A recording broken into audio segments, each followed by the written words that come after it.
एक समय की बात है।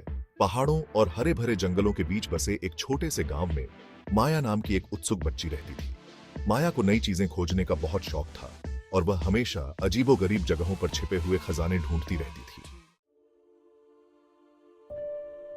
एक सुबह जब माया गांव के तालाब के पास खेल रही थी तो उसने पानी में कुछ चमकता हुआ देखा। उसकी उत्सुकता बढ़ गई और उसने तालाब में झांक कर देखा। क्या था वो? एक सुंदर सोने की चाबी।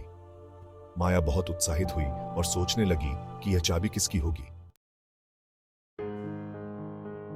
चाबी हाथ में लिए माया पूरे गांव में घूमती रही और सबसे पूछती रही कि यह चाबी किसकी है, लेकिन किसी को भी पता नहीं था। माया थोड़ी निराश हो गई। तभी उसे एक बूढ़े पेड़ से आवाज आई। पेड़ ने अपनी शाखाओं को हिलाते हुए कहा, छोटी बच्ची, यह चाबी एक जादुई द्वार खोलती है जो जंगल के अंदर छिपा है। माया की आंखों में चमक आ गई। उसने पेड़ को धन्यवाद दिया और जल्दी से जंगल की ओर भागी। जंगल हरे भरे पेड़ों और पौधों से भरा हुआ था। माया एक छोटे से रास्ते पर चलती गई। आखिरकार उसने दो ऊंचे पेड़ों के बीच एक द्वार देखा। द्वार पर जानवरों की सुंदर नक्काशी थी और उसमें से एक अजीब सी रोशनी निकल रही थी। माया ने कांपते हाथों से सोने की चाबी ताले में लगाई। एक धीमी सी आवाज के साथ द्वार खुल गया।